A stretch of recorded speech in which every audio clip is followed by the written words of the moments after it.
Well, hey, Holy Roast, we are so glad you're here. This is Rob and Rachel.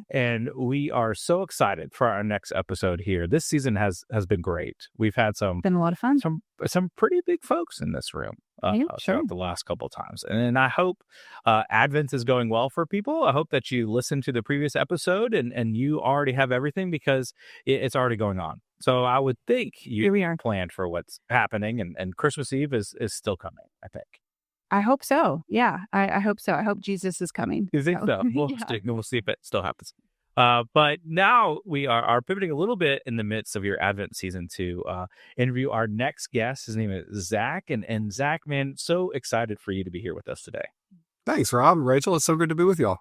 Yeah, welcome. Yeah. We've never met in person, but I'm so excited for this kind of conversation for us amongst friends. Holy Roast is our podcast for church leaders, for pastors, primarily the Kentucky annual conference of the United Methodist Church. But we have lots of folks from outside those bounds who tune in every month with us and enjoy these conversations. And this is one of the ones that I'll be honest, I'm most excited about to have a conversation about, because Zach, I'm just so intrigued by your story, about Restore's story. I am also intrigued for our beloved Blue Devils, as well as good Duke alums, right? Yeah, there you go. Sure. Yeah. Time of this recording, great win at Duke North at Madison Square Garden last night. Did you stay up and watch? I did not. Okay, cool. Zach, did you stay up? 18, 10, and 5 for Cam Boozer, and it wasn't even his best nights. I feel great about it. Go. My man. So excited to get into this. So Zach, if folks don't know you here, why don't you tell us a little bit more about yourself, who you are, and why do you think we're interviewing you today? Maybe That's a great question. I'm not sure I can answer it, but I'm so excited to be with y'all. I am a pastor in Austin. It is my hometown. I was born and raised here. I grew up in the Southern Baptist Church and much more fundamentalist under forms of Christianity. But broke out of that, went through a deconstruction, reconstruction process in my late teens and early 20s. Graduated from seminary. We moved back to Austin in the summer of 2015 to start the process of planting our church, which is called Restore. It launched in February of 2016. So we're about to celebrate our 10th birthday. Awesome. It's been an amazing ride. And then just about 2 months ago in September, we officially joined the United Methodist Church in the Rio, Texas conference down here, which has been an amazing gift. I know we'll talk more about that later. I'm also someone who is, my wife says, annoyingly prolific on social media. So I'm on it too much probably. But I really like to do what I call public theology, which is just talking about Jesus and the intersection of faith and social issues and politics and all of that stuff. We do it a long form on Substack, short form on socials, Twitter, Instagram, everywhere else. And then I just released my first book that came out in August of this year, just a few months ago. It's called Better Ways to Read the Bible, Transforming a Weapon of Harm into a Tool of Healing. I should have brought a copy. My publisher's always on me. That's it right there. My publisher is on me to play it behind me somehow. You should, absolutely. You know what? I'll put it up. Some people okay over in this area. There we go. That's awesome. Well, yeah, so glad you're here. And our stories intersect. I think y'all's stories will intersect in many different ways. So I think that's what makes this conversation so interesting. Mm. And then for the folks here, primarily United Methodist, but we have other people who are outside the denomination that listen to it, that I'm so excited to dive in each parts of those that Zach, you named for sure. Mm-hmm. So man, 10 years, that's incredible, coming up on a good birthday celebration. Yeah. What led you to go back to Austin and to plant Restore? What was going through your mind? And it sounds like you're very hopeful and optimistic about it right now. Has there ever been times where you weren't as much? So what led you to plant it, and tell us about that journey for you? Yeah. So as I said, I grew up in the Southern Baptist Church. I actually went to Dallas Theological Seminary, so kind of one of the most kind of rigorously conservative fundamentalist seminaries in America, and got their flagship Masters of Theology degree, the 120-hour every book of the Bible studied degree. And that was really when I started doing a lot of just questioning, untangling, deconstructing, and reconstructing faith and theology and all of those kinds of things. I had some amazing professors there who when I would ask questions in class, would say, "Oh, you stop by my office later." And we'd have these great kind of off the record conversations. They'd hand me books under their desk, like N.T. Wright or Walter Brueggemann or somebody like that, and I just was like, "Oh my gosh, this is amazing!" And that's where I first encountered the Wesleyan Quadrilateral and began to be much more compelled by that than like sola scriptura type things. And so just, began to really have my horizons broadened. It was like 3 weeks after I turned 22 that I started seminary. So I was young and experienced. I had been working at churches actually since I was 19. I've been on church staffs consecutively since I was 19 years old. I'm 36 now. And so, then I was working at some of the kind of largest churches in America in the DFW area, 2 mega churches, one about 50,000 members, one about 10,000 members, and was just, one of them was a Southern Baptist church. And then one of them was kind of your typical, kind of moderate purple evangelical type church. And the second one I really loved. I had a really hard experience at the first one, the Southern Baptist Church. I tell a bunch of stories about it in the book because I won't get into all that. But being at that more moderate evangelical church, I just began to be really convinced that my intersection of, pastoral leadership really happened when we combined what I would call evangelical expression. So very modern, kind of relevant worship, teaching, kids ministry, very accessible, very engaging. You walk off the street, walk in off the street. You've never been to church before. It makes sense. It meets you where you are. But then really pairing that with more mainline and really more Wesleyan mainline theology. And so really set out to start a church at the intersection of those two things. And so Austin's my hometown. It just made a lot of sense to move back here to do that. I've loved Austin my whole life, and, kind of in the urban center is where we launched, and it's been wonderful. It's been incredibly challenging. We started with 5 of us, and so there were those early days when there's just a few folks. There's a lot of like, oh my gosh, is this going to make it? I tell people, and this is not an exaggeration, for at least 18 months, driving into church every Sunday morning to begin our multi-hour setup process because we're portable.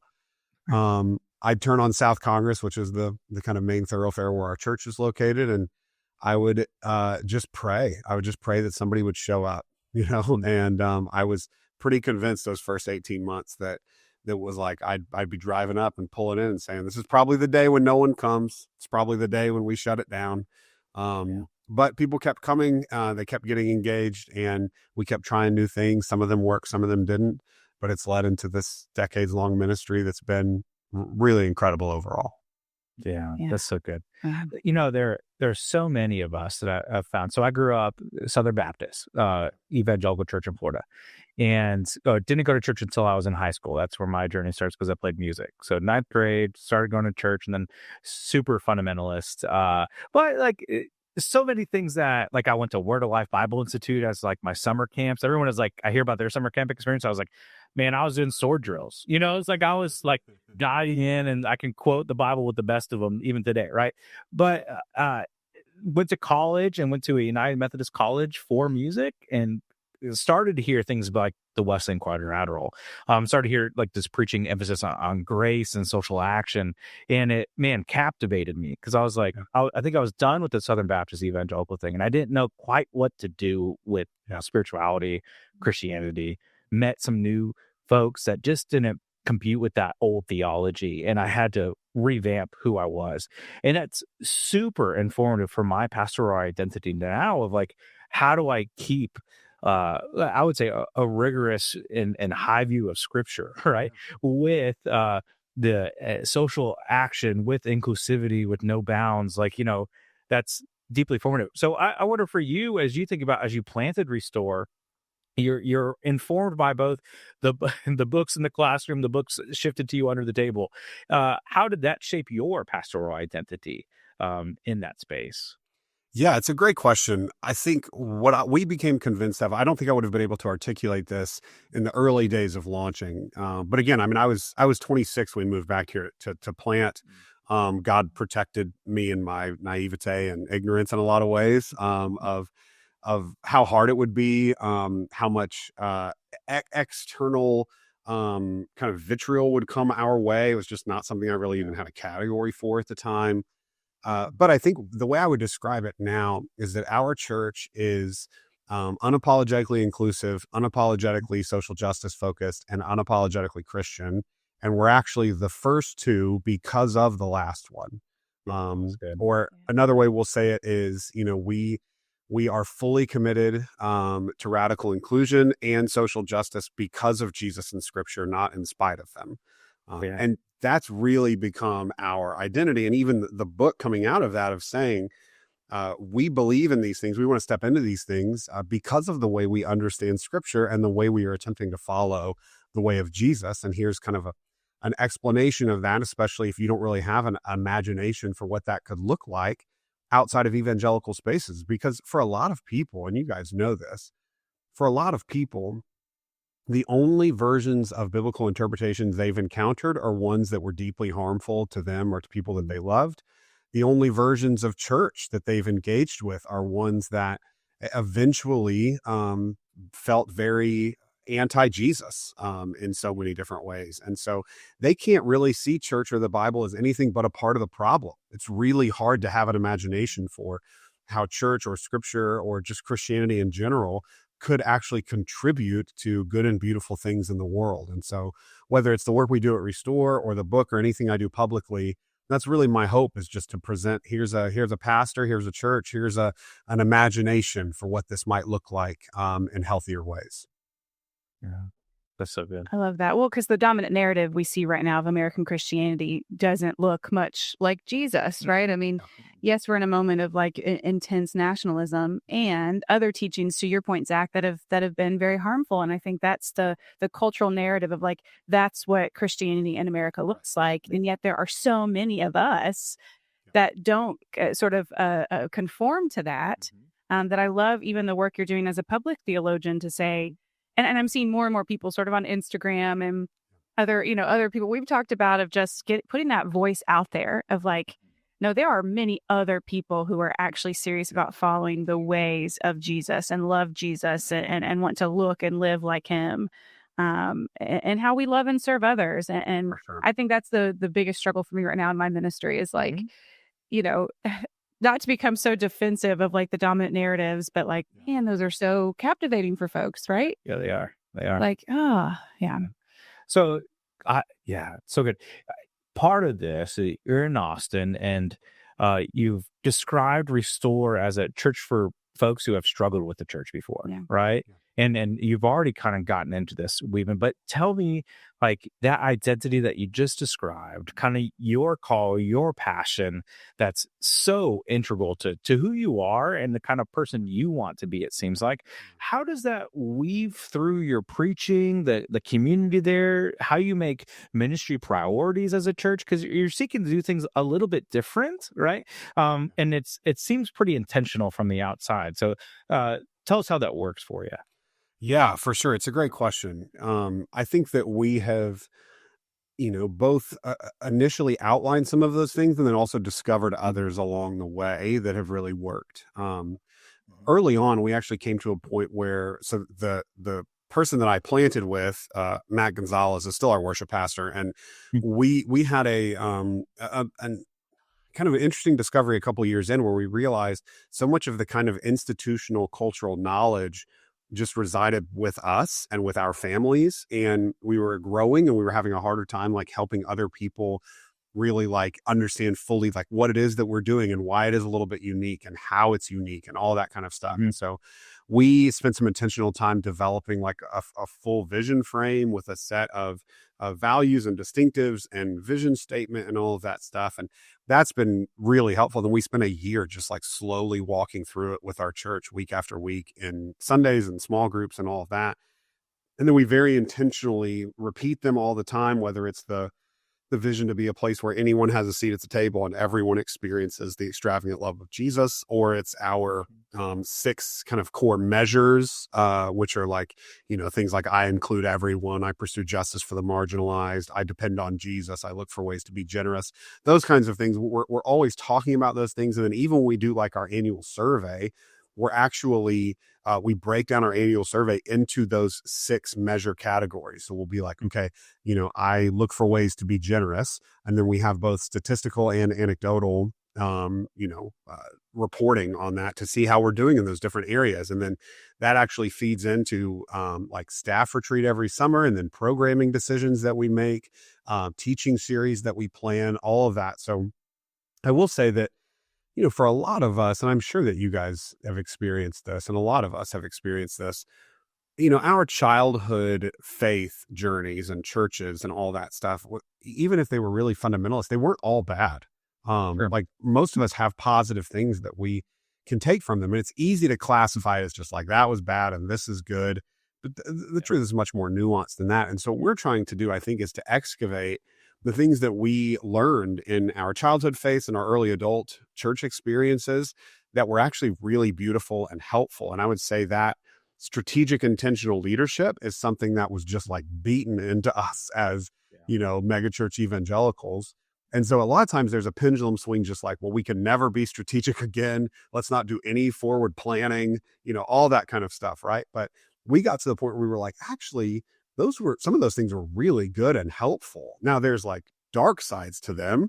There's, overworking, there's, spiritual manipulation. Then there's the really toxic theology that ends up undergirding a lot of it. But if you're able to actually engage and say, well, but strategic planning is really good and important, actually. Yeah. And, understanding where our people are via surveys, conversations, stuff like that helps us be better pastors. And if we can, again, I think, marry those things together to say, it wasn't necessarily that everything was broken about all of it. It was just that there were some really toxic things that undergirded it. And if we can undergird it now with more Jesus-centered, justice-focused theology and biblical interpretation, then we can actually use some of those tools that we were given in more evangelical and even fundamentalist spaces for much better ends, so to speak. So that's a little bit about how we're intentional, and then kind of the overarching, reasoning behind how we still take some of those things from our past and implement them into our church today. Yeah, that's so good. It's helpful. We were having a conversation with Matt Miofsky, who's a pastor at the Gathering there in St. Louis, on this podcast. And part of that conversation that I really enjoyed, and I think it really deeply connects with some of this too, is like, you can still have quality family ministry, you can still have quality contemporary worship, and be more, I hate using the categories of progressive, but like social justice seeking. Sorry. And like inaction of like that public theology comes from everyone as a part of that, the church community, like you don't have to give up these things in order to, do that. And what we need is more churches who have come alive in their own identities there as well, and engage in that. So the gifts of like the evangelical megachurch fundamentalism, all that stuff, like it took me a while though to like scale, take a step back, go to the balcony and say, hey, what are these things do I want to continue, and what just needs to die, as a part of myself. But I'm so grateful for some of that deep formation that comes to how I was trained those first couple of years, that helps me become a better pastor, and I would say a better Wesleyan too, as a part of that. I mean, that's, if we were like the roadmap, not just the quadrilateral, but the story of John Wesley and the earliest Methodist movement as a revival, like if we just had some of that still within our DNA, which we do, guess what we could be doing through our communities, and helping people to hear it and to understand it. A lot of people don't know, as we're going back to what you said earlier, that this is even a possibility. It's not the larger narrative. Well, part of the other larger narrative as a United Methodist Church is we have been through a lot in the last 5-6 years. I mean, a lot through the denomination, but particularly through there around. And I don't want to talk about disaffiliation too much, but like we just heard so many churches and Kentucky Annual Conference lost half of our churches right within the conference, and I know other places and South, Southeast, South Central had some same sort of leaving. And so that's the narrative we've heard of, these churches are leaving, these pastors are leaving, they're doing their own thing, or they're joining some other movement that's more aligned with who they are, or whatever you want to call it. And like, that's a narrative. But then we also have your narrative, Zach, with the restore of the independent becoming United Methodist. And so I am deeply intrigued by that. And so why first, and how did you assess the benefits of this, of going from independent to a more connectional system? And then why the United Methodist Church in general? Yeah. Man, such a great question. And I'm really proud to tell this story, especially on a podcast like this, because I do think that this story, I'm hoping I know it's not just us, but I also I'm believing that it's going to be more and more folks that make this move. And so for us, we originally planted with connected to the Evangelical Free Church of America, EFCA. They're mostly out of the Midwest, maybe 300-400 churches in our district, which was Texas, Oklahoma. Really only, I think, 4 churches in the greater Austin area, but I had met them and their leadership in seminary. They were very kind of a very middle of the road, big tent, evangelical type movement of Nicene Creed, you check that box, that's the evangelical part. And then the free part, it's like, you can do whatever you want. And so we jumped in as an LGBTQ inclusive church and an egalitarian church, a justice focused church, et cetera. And it was all fine. There wasn't anything until actually 2016, we plant, the 2016 election happens, all the fallout from that. And really the evangelical tent just starts they kind of circle the wagons. It gets smaller and smaller. And we very quickly found ourselves on the outside of it, especially around LGBTQ plus inclusion. And so we were brought up on charges. Well, it's a long story, actually. I tell the whole thing in the book, but they didn't have any anti-LGBTQ policy. So we hadn't done anything wrong, which is why we said yes in the beginning to joining with them. Though they actually had to write an anti-LGBTQ policy and then pass it and then use that to kick us out. So it was like a 2-year process. Wow. They tried to get us to quit a bunch of times. We just said, no, you sold us a bill of goods and now you're changing it and we're going to make you actually change it so that this doesn't happen to any other people because it's been terrible. And so anyway, I tell that part of the story because we went through all of that and then have been non-denominational independent for the last 6 or 8 years. But have always, I think, longed for connectionalism, longed for specifically rootedness in, tradition, in even healthy institutions, And so for us, really about late 2023, we began to evaluate a number of different denominations with shared values. So it was the United Methodist Church, it was the UCC, PCUSA, the Episcopal Church, a few others, ELCA, a few others. But we went to each of those, our local leaders of those denominations. And the biggest thing we said was if we are going to partner up, it has to be that you take us as we are, we don't, this is working, God's moving. We don't want to change all these things, and not be the church we've been called to be, but can we be that church in partnership with you? And, the Episcopal Church was like, y'all sound great, but absolutely not. You have to be very Episcopal and you need to be a priest and, which is totally their right to do and is great. I totally get it. And almost appreciate them saying this is what makes up Episcopal, right? And absolutely exactly. Clear as kind. Yes. And we very much, we were trying to be that on the other end of saying, we got to be clear about who we want to be and who we feel called to be, et cetera.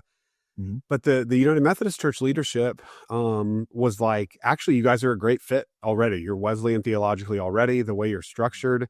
We essentially operate with a one board structure. This fits with the discipline. So it was just it checked so many boxes. They were the ones that made the most sense too. I was doing the D-Min at Duke and, so I knew a lot more about Methodism and Wesleyan theology. And we really were operating in that space already. It would have been really hard for us to join a more reformed denomination because of that. We just weren't there theologically. But then the reason I told the first story is to, finalize it with this is to say, we waited. We actually told the Methodist leadership, I know you guys are going through all this stuff. And so I know the big vote's coming up, summer of 24, whenever it was. And we've been watching for years about how you guys have handled this. And if you guys take this step that I think you're going to take and kind of be this fully inclusive denomination, then we're in, And so my hope is that kind of pushes back against the narrative of this decision, even if it was the quote unquote right, faithful decision, it cost us all these churches and it's been so terrible. I think that is true. But it's also it was the reason we called back and said, we're ready. Let's join, we were excited about it. And so our DS, he was gosh, I'm having 2 disaffiliation meetings a week and now I get to sit with you and you're this is an affiliation meeting, like you want to be in. And our church was like, yeah, we're proud of y'all. Like, we're excited for y'all. Like, we think this is the way of Jesus, and it's courageous and it's awesome. And so I hope that is encouraging for other UMC folks who have stayed, who have worked it out, who have taken those courageous steps, to know that a lot of people, even outside the denomination, were watching and were incredibly appreciative. Yeah, that's so good. And I mean, 'tis the season for sharing stories of good news, of great joy. I mean, talking about narratives that you don't know are possible. I'm a cradle United Methodist, and never in my memory have I known of, a church that's willingly joining us in our mission. Like, it is such a beautiful story and inspiring, and just that the values lined up already so beautifully. I'm wondering, what you just said it, like, you hope that you just can encourage other United Methodist churches who have stayed, that like, this is what it looks like, that we have made room for other people to come and to join us. And that's happening. How else, like, what do you hope other United Methodist churches learn from, or how we might be inspired by Restore's journey of radical welcome? Like, what word of hope might you have, or encouragement for other United Methodists?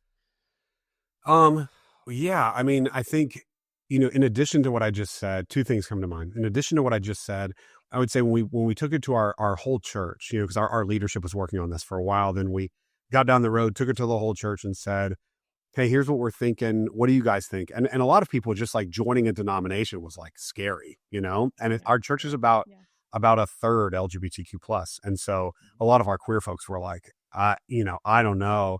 And I was like, well, listen, it's the United Methodist Church, and let me tell you about what they just did. And every single one of them was like, we're in. They sound amazing. Like, for people that will like put their money where their mouth is, and it costs them something to actually like do allyship. It's not just like performative, gay flags in June or whatever, this is like real allyship. They were all in. And so I will say, like, you should all know that too. And then the second thing is, I don't know if this is as much of an encouragement or, just an exhortation / idea. I think that, for the United Methodist Church to continue and be all that God has called it to be, it's going to take all different kinds of churches, put together with shared values and shared vision and shared mission. But the expression, they need to look different. There needs to be, house churches. There needs to be mega churches. There needs to be mid-sized churches. There needs to be super modern, relevant churches. There needs to be very liturgical, hymn-based churches. Like, we need all of it. And so I wish that we would, and I've not experienced this a bunch from Methodists, so I'm not like calling this out, but I just wish all of us would really understand that and be a lot more like celebratory of each other. Like, one of my closest Methodist friends in the city is the woman Teresa, who is the pastor at University downtown. And they're very liturgical, very old school. And we just champion each other and cheer each other on and say, like, yeah, like, your people that go to University would probably never go to Restore, and people that go to Restore would probably never go to University. But we do things together as a community because we have shared vision, values, and mission, even if our expression is so different. So I just think it's going to take all of us, and we should really be cheering each other on. I love that so much. And what making room looks like is that we keep sort of this diverse expression of lots of different types of churches that are living out their values in our Wesleyan theology, and just, cheering each other on. Rob and I both serve in Louisville, which is our largest city here in Kentucky, and we do have several churches in the city. And I think, to the best of our ability, we try to, especially Rob and I, but we work together, but just the desiring that sense of that collegiality and that connection and that cheering each other on, instead of just sort of like competition or like swapping members back and forth. You know what I mean? Which it's easy to do in our city, where people are willing to drive 25 minutes to anything else. And so really, I agree with you, that word of encouragement for all of us, that we need all of us in many different ways and sizes and expressions. I think that's beautiful. Oh. This is kind of related to our last question here, but what practical wisdom would you offer to a congregation? I mean, if they're considering a major shift, whether it's a merger, whether it's, what do we call them? Cooperative parishes, where you sort of work together, cooperative parish, or replanting, or maybe even a denominational affiliation. But sometimes, often communities, I mean, a plant can be kind of different, even a few years in, 10 years in, there's still kind of that flexible spirit, but there can still be a fear or anxiety of change, and you named that a few minutes ago. And what are we getting ourselves into, sort of thing. Do you have any practical wisdom to offer local churches that might be navigating some of these really big decisions?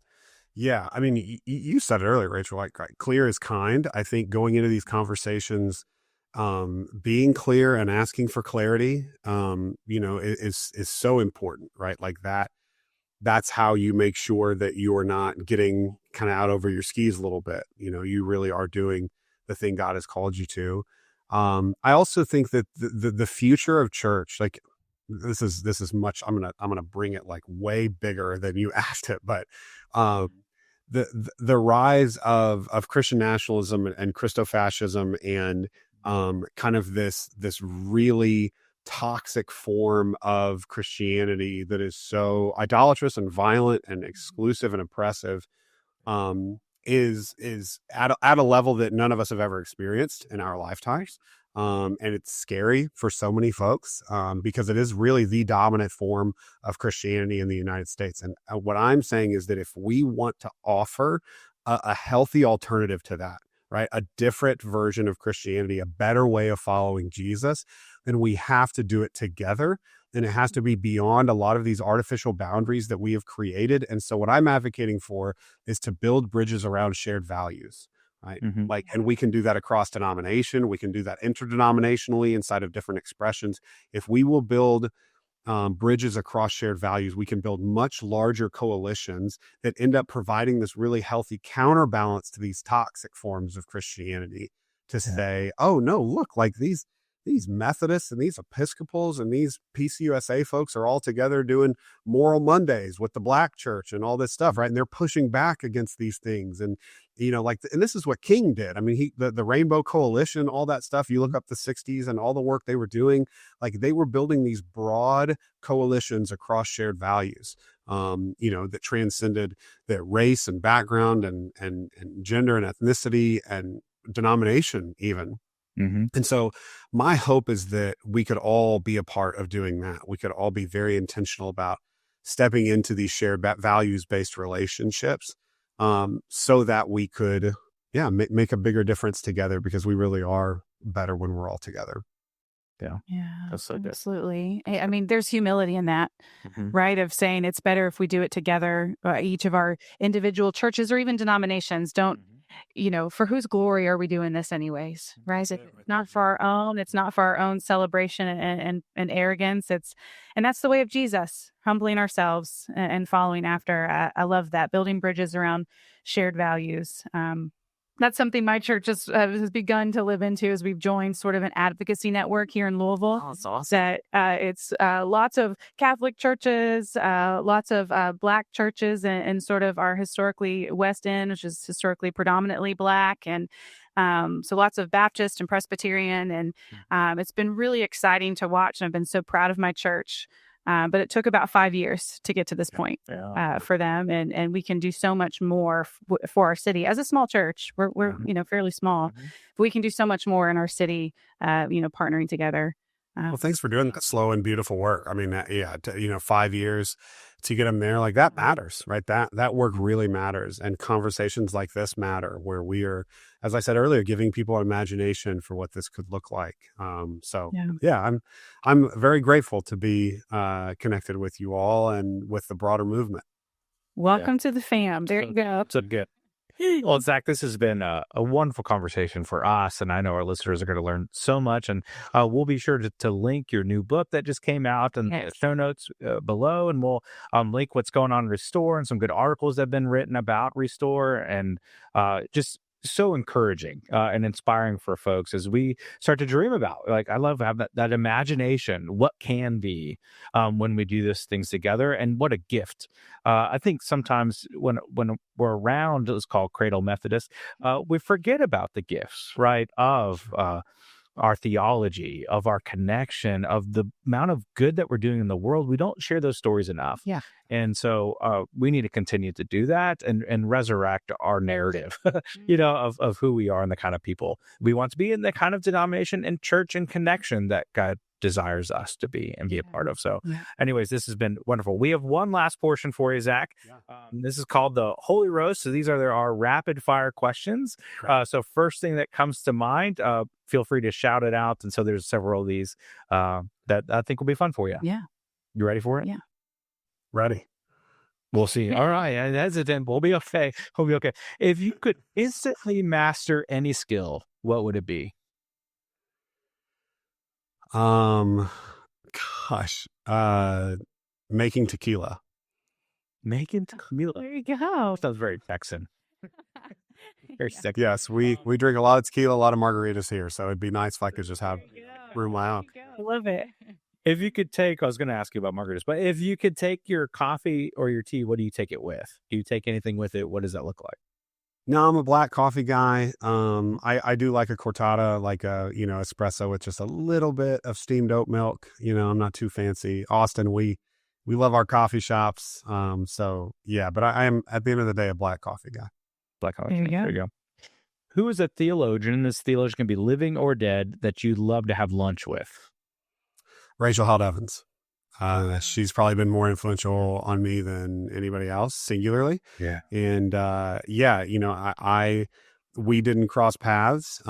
She passed away before I really stepped fully into, this space and doing more public stuff. And so it's, I've become good friends with like folks that were really close with her, like Sarah Bessie or, Matthew Paul Turner, people like that. And, when my book released, Matthew Paul Turner, who co-wrote a number of kids' books with Rachel, he sent me a note after I mailed him the book, and he said a number of kind things, but the kindest thing he said, and it was one of the kindest things anybody's ever said, is Rachel would have loved you as she would have loved this book. And but yeah, that was just like, she's just really important for me, and I never got to meet her, and I would love to get to have lunch with her. Yeah. Fabulous. I miss her voice so much. Same. Yeah. Be needed. What's something you would tell your younger self, but they probably wouldn't listen to you? You don't have to set fire to every bridge that you walk down after you walk down it. I think when I was getting pushed out of evangelical spaces and, I think I really thought you got to fight fire with fire. And a lot of that was because I had deconstructed some evangelical theology and I had not deconstructed some evangelical systems. And so I still was very combative. I got angry really quickly. And if somebody was like, hey, well, you're getting kicked out because, you have a female elder or you have a queer staff member or whatever, I was flipping tables, burning bridges, the whole thing. And I remember just this really amazing time when I was driving home after a meeting where we'd gotten kicked out of something. And I was, I was angry and I yelled in the meeting, and having this like conscious moment driving home where I heard the kind of still small voice be like, why are you acting this way? And I was justifying myself, being like, well, I'm just flipping tables, Jesus, just like you. And Jesus said, you're not me, Zach. And I was willing to die for the people that were sitting at those tables. Like, are you willing to die for the people that, and I was like, oh man. And so I don't know if my younger self would have listened before that moment, but that's what I would tell him. You would cry. You would try. Very best. So good. Last one. You're called up to bat. You're in Major League Baseball, right? What is your walk-up song? Oh gosh. I have a Third Eye Blind t-shirt on today. Semi-Charmed Kind of Life, so I'll go with that. I'm a huge 90s, early 2000s pop punk fan, Blink-182, Third Eye Blind, all those folks. So yeah, anything like that would be amazing. Would be good. Oh, I love it. That's awesome. Well, thanks again, Zach. This has been such a fun conversation for us, and we look forward to continue this conversation with you and with many of those listeners. So, folks, we do encourage you to engage with us. Share this episode to both within and outside of our circles, and to engage. Let us know what you found inspiring, convicting. Have you been through these similar journeys as we have? I encourage you to let us know. But thanks, Zach. Thank you so much. Bye, y'all.